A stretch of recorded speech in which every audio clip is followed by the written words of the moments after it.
سوال ہے کہ بعض لوگ کہتے ہیں کہ تشہد میں علی ولی اللہ پڑھ لیں تو ثواب ہے اور اگر نہ پڑھیں تو گناہ نہیں ہے۔ ان کے بابے کی شریعت ہے، کس نے ان کو یہ حق دیا یہ فتویٰ دینے کا؟ دین بنانا نبی کا کام نہیں، دین میں کچھ گھٹانا بڑھانا امام کا بھی کام نہیں، دین بنانے کا محکمہ صرف خالق دین کو حاصل ہے، جو مالک یوم الدین ہے۔ دین کے اجزاء، دین کے عقائد، دین کے واجبات، دین کے محرمات، دین کے سنن و مستحبات، دین کے مکروہات و مباحات بنانا اللہ کا کام۔ جو دین اللہ بنا دے اس کو پورے جزیات سمیت لوگوں تک بے کم و کاست من و ان پہنچانا، یہ ہوتا ہے نبی و رسول کا کام۔ خدا بنا دے، نبی و رسول پہنچا دے اور وہ پہنچا کے دنیا سے تشریف لے جائے، اس کے بعد اس دین کو آگے پھیلانا، اس کی تشریف فرمانا، مشکل وقت آنے پر تن من دھن قربان کر کے دین بچانا، یہ ہوتا ہے نبی کے وصی یعنی امام کا کام۔ تو نبی دین پہنچانے والا، امام دین پھیلانے والا، دین بچانے والا۔ آپ نے دیکھا کہ بنانے کا تعلق نبی سے نہیں، بنانے کا تعلق ولی اور امام سے نہیں۔ تو یہ باقی لوگ کون ہوتے ہیں؟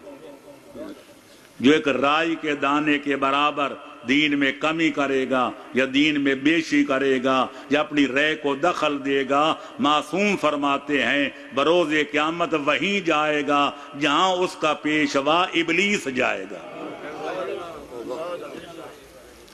عجیب لوگ ہیں جن کے مذہب کی بنیاد ہی اس پر ہے کہ قیاس کرنا حرام ہے۔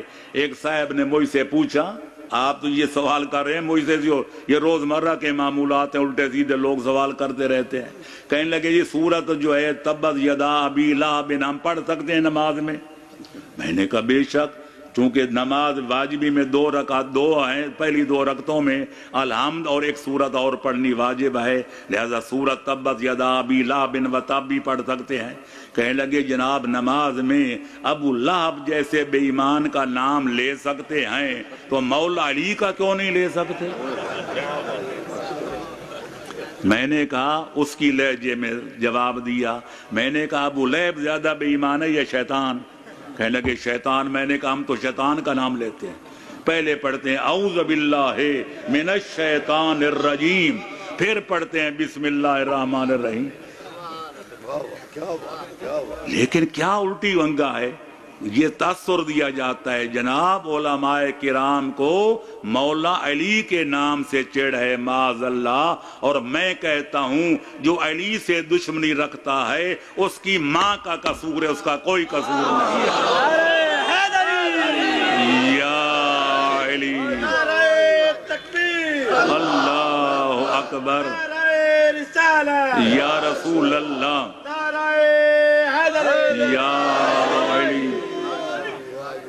یقیناً میرا بھی ایمان ہے، آپ کا بھی ایمان ہے کہ ذکر علی عبادتن، پیغمبر اکرم کا فرمان سنی شیعہ کتابوں میں موجود ہے کہ علی کا ذکر عبادت۔ کیوں؟ وضاحت کی تھی، علی کا ذکر میرا ذکر، میرا ذکر خدا کا ذکر، خدا کا ذکر عبادت، پس علی کا ذکر عبادت۔ تو جس علی کا ذکر کئی چکروں کے بعد خدا کا ذکر بنتا ہے، براہ راست اللہ کا ذکر عبادت ہے یا نہیں؟ بتاؤ نا۔ جب ہے تو تکبیرۃ الاحرام کیا ہے؟ اللہ اکبر، اللہ ساری کائنات سے بڑا ہے، اس سے بھی بڑا ہے، ہم اس کو سمجھ نہیں سکتے، ہم اس کو درک نہیں کر سکتے، وہ آنکھوں سے نظر نہیں آتا، ہوا سے خمسہ سے محسوس نہیں ہوتا۔ اللہ کی کبریائی کا نام ہے، ذکر ہے کہ اللہ کا ذاتی نام ہے۔ ذرا فقہا سے پوچھو، یا جو تحفۃ العوام پڑھے ہوئے ہیں یا نماز شیعہ جعفریہ اسلامی پڑھے ہوئے ہیں، وہ بھی جانتے ہیں کہ تکبیرۃ الاحرام نماز کا رکن ہے، کہ رکن کی کمی ہو جائے یا زیادتی، آپ 2 دفعہ کہہ دیں اللہ اکبر، اللہ اکبر، نماز باطل ہے۔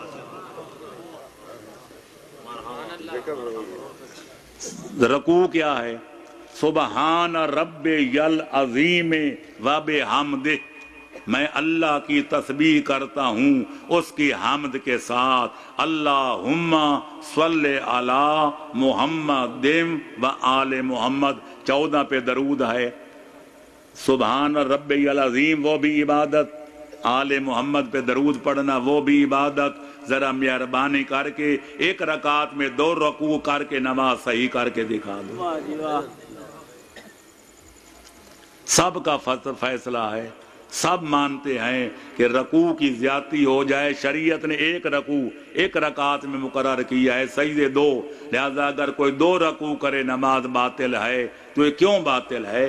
اس لیے نہیں کہ اس میں ذکر خدا ہے، ذکر مصطفیٰ ہے، اللہ اکبر کی وجہ سے نماز اس لیے باطل نہیں، اس میں ذکر خدا ہے، اس لیے باطل ہے کہ یہ وہ نماز نہیں جو نبی اور علی نے پڑھ کے دنیا کو دکھائی کہ نماز پڑھنی ہے تو یوں پڑھو جس طرح ہم پڑھ رہے ہیں۔ لہذا جس نماز میں شہادت ثالثہ پڑھی جائے یہ وہ نماز ہے جو نہ نبی نے پڑھی ہے، نہ مولا علی نے پڑھی ہے، نہ حسنین شریفین نے پڑھی ہے، نہ 12ویں امام تک مہدی الدین نے پڑھی ہے۔ یہ 14ویں صدی کے مولویوں ذاکروں یا 15ویں صدی کے لوگوں کی آج ایجاد بندہ ہے۔ لہذا نماز اللہ فرماتا ہے پڑھو نماز، 100 سے زیادہ جگہ اقیموا الصلاۃ وآتوا الزکاۃ، اقیموا الصلاۃ وآتوا الزکاۃ، نبی نے فرمایا نماز اس طرح پڑھو جس طرح مجھے پڑھتے ہوئے دیکھ رہے ہو۔